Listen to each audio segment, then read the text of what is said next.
E agora eu convido cada uma de vocês a perceber qual foi o dia, e eu sei que vai ser difícil, você, poxa, naquele dia eu quase desisti. E naquele dia eu paguei o preço para estar aqui hoje. Eu tenho um sim. Eu já era, né, repórter há muito tempo e trabalhava na Gazeta, né, Globo, e a Rede Globo fez digamos, uma intervenção, entre aspas, e mandou um grupo para Maceió, inclusive um diretor e alguns repórteres, enfim. E ele mudou muita coisa na redação. E naquele momento eu não percebia. E um dia eu fiz uma matéria, a matéria eu realmente não me lembro. E ele me chamou a atenção, talvez pela forma grosseira da abordagem. Que eu poderia fazer muito melhor, que eu não era aquilo, sabe, que eu era uma repórter, que eu não era mulher de ditar com um textinho e que não ia botar a matéria no ar, que eu tinha que refazer de uma forma pesada. Minha gente, eu chorei tanto. Eu fui para casa naquele dia e disse: jamais eu boto meus pés aqui novamente. Minha carreira acabou hoje. Fui para casa chorando, chorei a noite inteira. Aí, no outro dia, quando eu acordei, eu disse: quem tem razão? Ele ou eu? Ele quer o meu bem ou ele quer realmente a minha demissão? E eu cheguei à conclusão que ele queria me ajudar. E ao invés de eu desistir naquele momento da minha carreira, a minha carreira fez assim. E eu passei a ser a primeira repórter local de rede. E foi o divisor de águas na minha vida. Mas eu todo dia agradeço a Deus, que às vezes a gente fica naquela zona de conforto e acha que está tudo bem. E quando a gente é chacoalhada, a gente não quer se mexer. E às vezes essa mexida muda a vida da gente. Essa mudou a minha vida e me fez continuar jornalista. Ah, eu tive várias. Várias, várias, várias. Inclusive, eu tenho um caderno que eu escrevo algumas coisas. E eu escrevi. Eu tava pensando nisso agora que eu escrevi. Hoje foi o pior dia da minha vida. Mas graças a Deus eu não lembro. Eu não estou conseguindo lembrar o que foi. Eu sei que eu escrevi, mas eu não lembro. Porque eu acho que a gente chega realmente até o fundo do poço, algumas vezes. Eu acho que a gente chega a lugares dolorosos. Mas eu acho que eu tenho uma característica também muito de quando eu chego nesse fundo do poço, eu não me permito ficar lá. Então, eu posso ficar 2 dias em posição fetal. Um dia chorando, mas eu volto e eu refaço, eu planejo, eu olho, eu abro assim uma cartolina, se precisar ir desenho, peraí, o que é que está acontecendo? O que é que está dando errado? E eu refaço. Então, eu acho que eu tive realmente muitos momentos de querer desistir. Bel tá de prova, Juliana também. Ano passado mandei vários áudios. Vou desistir, vou desistir, vou desistir. Mas eu não desisto, porque não é realmente algo que vai me fazer parar. Assim, não é algo que eu olhe e diga assim, não, vou parar isso porque é maior do que o meu propósito, do que meu sonho, do que minha vontade. Então, assim, eu realmente não consigo descrever um dia específico, mas sim, fiquei várias vezes em posição fetal, chorei muito, revisitei muitos lugares, mas estou aqui e acredito que ainda vão ter dias difíceis, mas também muitos dias para a gente celebrar. Hoje é um deles. Hoje é um dia de celebração. E você achava que não era empreendedora, né? Empreender é isso. É ter altos e baixos. Uns dias são altos, outros dias são baixos. Às vezes, no mesmo dia, tem os seus altos e baixos. E muitas vezes eu me questiono: meu Deus do céu, será? Mas eu amo o que eu faço. E às vezes que eu me questiono, eu acredito que tem muito a ver pelo fato de eu ser muito, como é que eu posso dizer, polvo. Às vezes eu gosto de fazer muitas coisas, sabe? Aí tem a questão da minha carreira como influenciadora, tem o refresh, enfim, né? Tem o IZP, e tem o meu filho de 4 patas, tem meu esposo maravilhoso, minha família, meus amigos, enfim, somos múltiplas, né? Mas eu acredito que eu sinto muito assim esses altos e baixos sempre pela questão realmente, né, da veia empreendedora. Acho que todo empreendedor ele pergunta, se perguntar, ai meu Deus, mas eu amo o que eu faço, eu não me vejo fazendo outra coisa. Meninas, pegando o gancho que a Cacá citou, o esposo, na roda anterior, vou ter que citar de novo, porque foi profundo também, duas mulheres da comunicação, e a Patrícia Laveneri nos contou uma história de que quem vê a Patrícia, uma das primeiras publicitárias de Alagoas, diretora de uma das agências mais antigas, primeira presidente da ABAP Alagoas, etc, etc, etc. Muitas pessoas não conhecem, ela não chegou a contar isso na roda anterior, que ela, ao se formar em Recife, ela tinha um namorado, o primeiro namorado dela, e ela passou no vestibular para Recife. E ele ficou arrasado. Mas ela foi para Recife, eles ficaram a faculdade inteira indo e vindo. E ela fez o que ela queria fazer, ela falou, se ele me ama, ele vai aguentar isso comigo. E aguentou. Mas assim como ela decidiu ir para Recife e continuar a faculdade, apesar da tristeza que ele ficou a priori, na hora que ela se formou em Recife, ela tinha inúmeros convites para trabalhar em diversos lugares. Mas ela resolveu voltar por causa dele. Porque no momento ela já era noiva e ela falou, não, eu vou voltar para construir a minha família. Porque costuma ser um preço, especialmente na minha geração, eu estou entre Zélia e vocês.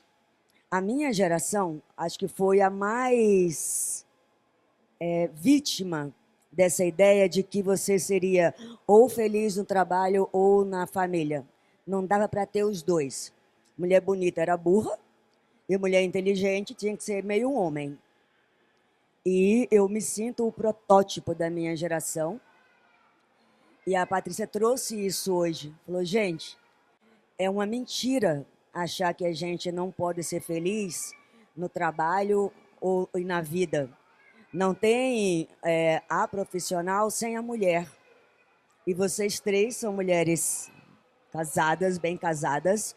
E aí, eu tenho terminado as entrevistas perguntando uma mulher que te inspira. Mas com vocês eu vou fazer o contrário.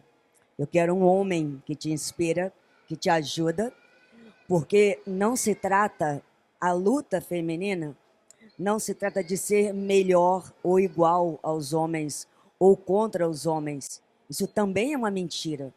E isso também alimenta esse ódio que a gente tem visto tão frequente. Eu acho que também é importante que nós, como mulheres, comecemos a nos posicionar distante desse lugar do ódio. Existe a violência, mas os homens também sofrem muito. Os meninos são ditos que eles não podem chorar, que eles não podem errar, que eles têm que ser durões, que eles isso, que eles aquilo, né? Então, há toda uma cultura que precisa ser quebrada aos pouquinhos. Não vai dar para quebrar de uma vez.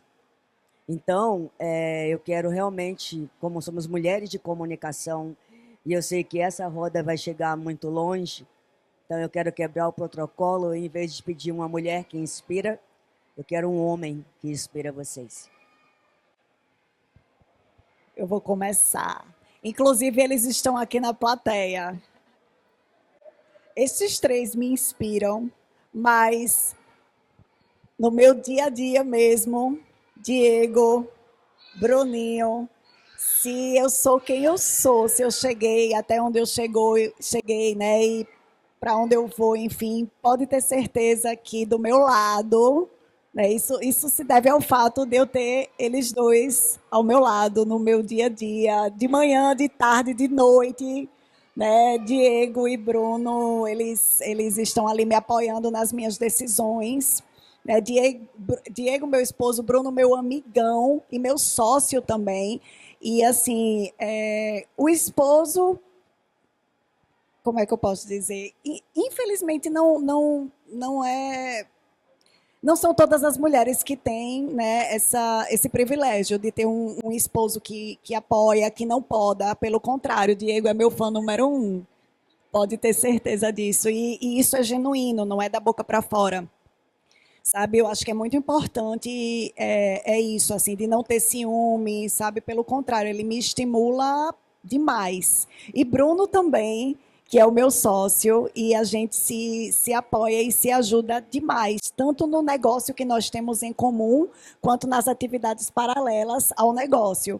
Que a gente tem até uma consultora em comum, né, que presta consultoria para mim e para ele nessa questão de marca pessoal e tal. Então, ela fica impressionada como, por exemplo, eu tenho uma carreira paralela e como o Bruno me apoia nisso e como ele está criando agora uma carreira também paralela e como eu estou aqui também para apoiar. Então, não poderia ser diferente, né? O que a gente tem, assim, realmente coisa de irmão.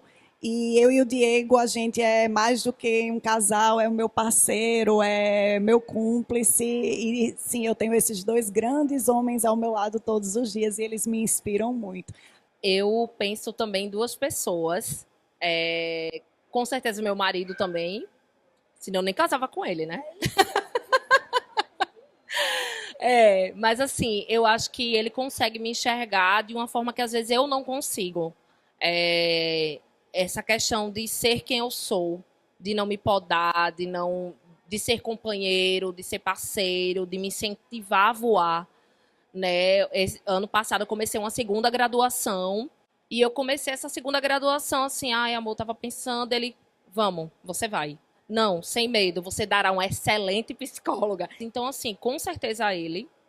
E ele não só me inspira como meu parceiro, mas também como jornalista, né? Porque eu sou fã dele. Então, é muito isso. E a segunda pessoa é o Berg, com certeza, meu melhor amigo.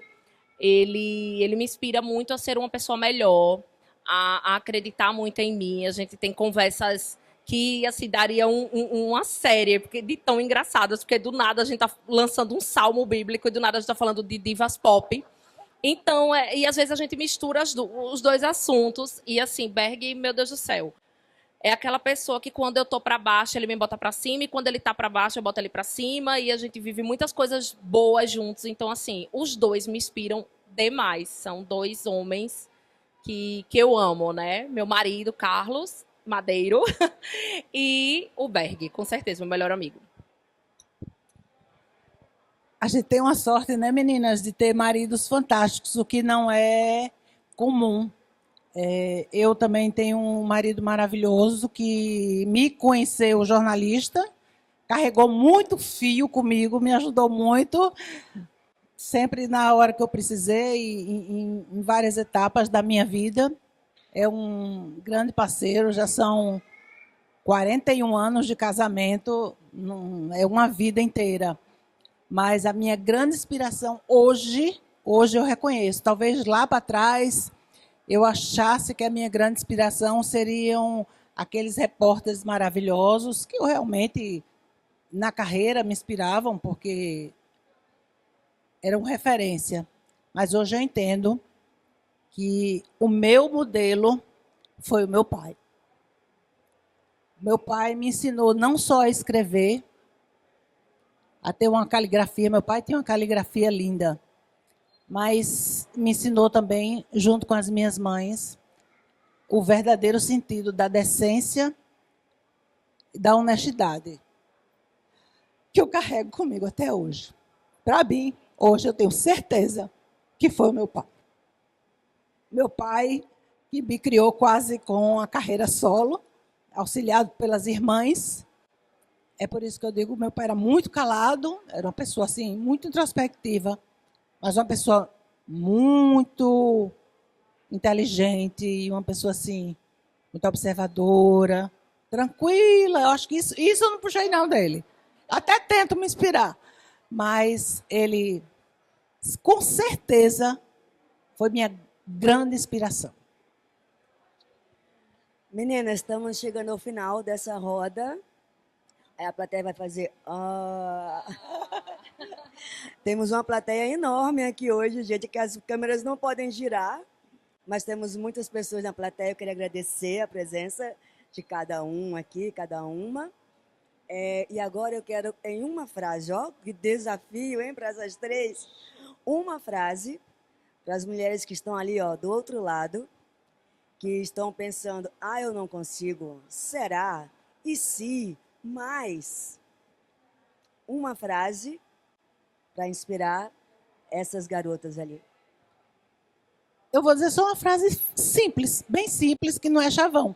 Você consegue, você também inspira. Arrasou, não foi? Em uma frase, você é a sua maior história, a sua maior potência. Só pelo fato de você já ter nascido mulher, você já é corajosa o suficiente para conquistar o que você quer. Pela sua luta, pela sua força, pela sua coragem desde que você nasceu. Obrigada, meninas. Essa foi a roda de conversa Pioneiras da Comunicação, Cacá Marinho, Raíssa França, Zélia Cavalcante, Mulheres que Inspiram. Ilane, maravilhosa. Mulheres que Inspiram 2026. Patrocínio Maceió Shopping e Romanel. Apoio Sesmac e Prefeitura Municipal de Maceió.